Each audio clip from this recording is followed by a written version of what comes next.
Le début de la Première Guerre mondiale n'a pas été favorable aux Français. Après un mois de combat, les Allemands sont en position de force, mais la riposte va venir, avec en vedette les taxis. Bonjour, je suis Grégory Barbier et je vous raconte les grandes histoires de l'Est avec les batailles marquantes dans nos régions. Commençons par un bilan. Nous sommes en septembre 1914, la guerre dure depuis un mois et la France n'est pas vraiment au mieux. 60% des ressources du pays en acier sont aux mains de l'envahisseur et les poilus battent en retraite devant l'armée allemande. Celle-ci est même en train de fondre sur Paris. Alors évidemment, le gouvernement français se demande comment arrêter cette déferlante, tout en fuyant à Bordeaux dès le 2 septembre 1914. Bon part, mais défendez bien la capitale.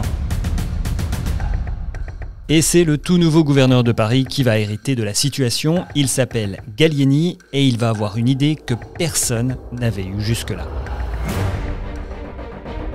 Avec Joffre, il fait un constat. Les Allemands ont commis une faute en passant par le sud pour rejoindre la capitale. Un seul corps d'armée est laissé du côté de la Marne, un corps de réserve. C'est là qu'il faut frapper. Mais pour cette offensive, sur qui peut compter le général ? Dans les garnisons, 6000 soldats se remettent de leurs blessures et de la fatigue due au repli à marche forcée. Gallieni n'a en fait pas d'autre choix que de les renvoyer au front en renfort. Mais une fois qu'on a fait ce constat, se pose une autre question, celle du comment. Le chemin de fer est saturé et il y a bien quelques 250 voitures avec autant de chauffeurs militaires, mais c'est très loin d'être suffisant. La solution est finalement toute proche sur les boulevards parisiens. Sur les 10 000 taxis qui desservaient la capitale avant la guerre, 3 000 continuent encore à circuler, conduits par des sexagénaires ou des garçons réformés. Alors Gallieni réquisitionne 1300 taxis. Certains historiens pensent que l'idée ne vient pas de lui, mais l'important, c'est la vitesse d'exécution de cet ordre. Dans l'heure qui suit, d'un bout à l'autre de Paris, la police arrête les taxis, elle prie les clients de mettre pied à terre et elle fait converger les véhicules aux Invalides. Au soir du 5 septembre, 600 automobiles s'ébranlent en direction de l'Est. Le 7, un second convoi de 700 voitures monte au front.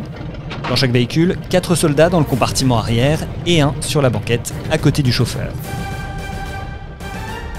Ainsi vont surgir au cœur de la bataille 6000 hommes en armes, que les Allemands n'attendaient pas du tout et qu'ils n'ont pas du tout vu venir non plus. Les militaires ont en effet roulé de nuit, lanternes éteintes.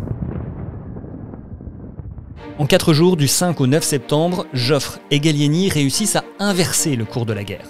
L'armée allemande organise sa retraite dans le nord, une trouée dans laquelle vont s'engouffrer les Français. Le 9 septembre, les ennemis ne peuvent qu'ordonner un repli général des armées allemandes sur la ligne de l'Aisne. Sur le terrain comme à l'arrière, la victoire de la Marne regonfle le moral des troupes. Elle permettra surtout à la France de bénéficier pleinement de la supériorité matérielle de ses alliés anglais, puis américains. Les taxis de la Marne, en majorité des Renault 8 chevaux modèle 1905, entrent eux dans l'histoire de la Grande Guerre. C'était les grandes histoires de l'Est avec les batailles marquantes dans nos régions. Les taxis de la victoire, c'est un texte écrit par Jérôme Estrada. Dans le prochain épisode, une obsession après la victoire de la Marne, tenir Nancy à n'importe quel prix. Et nous verrons comment la prochaine fois. D'ici là, on reste en contact avec vos messages et abonnez-vous sur toutes les plateformes pour recevoir les nouveaux épisodes. À dans 2 semaines.